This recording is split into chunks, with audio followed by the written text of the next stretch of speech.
Hi my dear friends, வணக்கம் and welcome to எனக்கு பிடித்த சமையல். ஃப்ரெண்ட்ஸ், நம்மளுக்கு என்ன பார்க்க போகிறோம் அப்படின்னா, நம்ம எல்லாருக்குமே ரொம்ப ரொம்ப யூஸ்ஃபுல்லான ஒரு வீடியோ தாங்க இன்றைக்கி உங்கள் கூட ஷேர் பண்ண போகிறேன். ஸோ வீடியோ ஃபுல்லாக பாருங்கள். கண்டிப்பாக இந்த வீடியோ நிறைய பேருக்கு ரொம்பவுமே யூஸ்ஃபுல்லாக இருக்குன்னு நினைக்கிறேன். அப்படி யூஸ்ஃபுல்லாக இருக்குன்னு நினச்சிங்க அப்படின்னா லைக் பண்ணுங்கள், ஷேர் பண்ணுங்கள். நம்ம சேனலுக்கு தான் நீங்கள் ஃபஸ்ட் டைம் வர்றீங்க அப்படின்னா மறக்காமல் நம்ம சேனலுக்கு சப்போர்ட் பண்ணுங்கள். இப்போ வாங்க வீடியோக்குள் போய் என்ன எப்படி செய்யலாம் அப்படின்னு நம்ம பார்த்து தெரிஞ்சுக்கலாம். இப்போ ஃபஸ்ட்டு இது ரெடி பண்ணுறதுக்காக ஒரு பாத்திரம் வச்சு 2 கப் அளவுக்கு நம்ம தண்ணி சேர்த்துக்கலாங்க. அதிகமாக சேர்க்க தேவையில்லை. நம்ம ஒரு பேக்கெட் அளவுக்கு இன்றைக்கி மேகி எடுக்கிறதுனால இந்த அளவுக்கு தண்ணி சேர்த்துட்டோம் அப்படின்னா கரெக்டாக இருக்கும். தண்ணி லைட்டாக சூடானதுக்கப்புறம் கொஞ்சமாக உப்பு, கொஞ்சமாக எண்ணெய் சேர்த்துக்கலாங்க.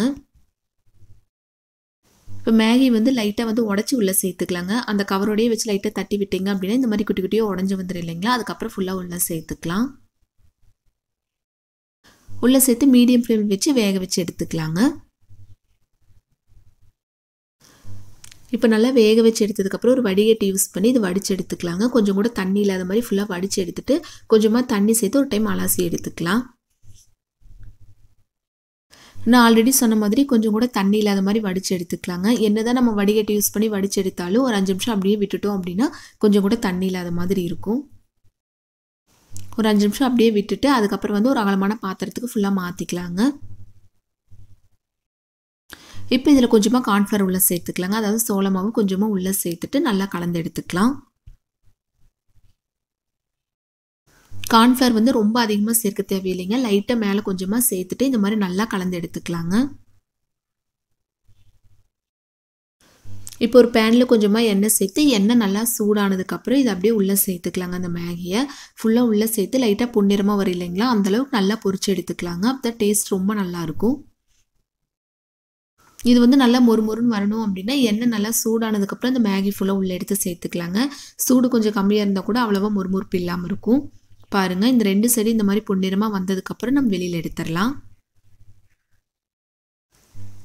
இது அப்படியே ஒரு பிளேட்டுக்கு மாற்றிக்கலாங்க. எண்ணெய் ஃபுல்லாக வடிச்சிட்டு அப்படியே எடுத்து ஒரு பிளேட்டில் வச்சு நல்லா ஆறுனதுக்கப்புறம் ஒரு மிக்சிங் பவுலுக்கு நம்ம சேர்த்துக்கலாங்க. இது கொஞ்சம் சூடாக இருக்கும்போது கூட நீங்கள் கை வச்சு உடைக்க தேவையில்லைங்க. நல்லா ஆறுனதுக்கப்புறம் இந்த மாதிரி ஒரு மிக்சிங் பவுல் உள்ளே சேர்த்து கை வச்சு நல்லா குட்டி குட்டியாக உடச்சி உள்ளே சேர்த்துக்கலாங்க. நல்லா ஆறுனதுக்கப்புறம் உடைக்கும் போது நல்லா குட்டி குட்டியாக இந்த மாதிரி உடஞ்சி வருங்க. இந்த மாதிரி உடச்சதுக்கப்புறம் இதில் மீடியம் சைஸ் ஒரு பெரிய வெங்காயத்தை சின்ன சின்னதாக கட் பண்ணி உள்ளே சேர்த்துக்கலாம். அதே மாதிரி ஒரே ஒரு மீடியம் சைஸ் தக்காளியும் சின்ன சின்னதாக கட் பண்ணி அந்த விதைகளெல்லாம் எடுத்துட்டு அதுக்கப்புறம் உள்ளே சேர்த்துக்கலாங்க. இப்போ இதில் தேவைக்கேற்ப மிளகாய்த்தூள் சேர்த்துக்கலாம். நான் ஒரு 1/4 டீஸ்பூன் அளவுக்கு மட்டும்தாங்க சேர்த்துருக்கேன். ஒருவேளை உங்களுக்கு காரசாரமாக வேணும் அப்படின்னா இன்னும் கொஞ்சம் எக்ஸ்ட்ராவாக கூட சேர்த்துக்கலாம். அதுக்கப்புறம் மேகி பேக்கெட்டில் ஒரு மசாலா கொடுத்துருப்பாங்க இல்லைங்களா, அது பாதி அளவுக்கு நான் உள்ளே சேர்த்துருக்கேன். கொஞ்சமாக சாட் மசாலா சேர்த்துக்கலாங்க. இப்போ இதில் ஒரு 1/4 டீஸ்பூன் அளவுக்கு மட்டும் உப்பு சேர்த்துக்கலாம். மேகி வேக வைக்கும்போது உப்பு சேர்த்துருப்பேன் இல்லைங்களா, அதனால் பார்த்து அளவாக சேர்த்துக்குங்க. லாஸ்ட்டாக கொஞ்சமாக மல்லி இலைகளை குட்டி குட்டியாக கட் பண்ணி உள்ளே சேர்த்துக்கலாம்.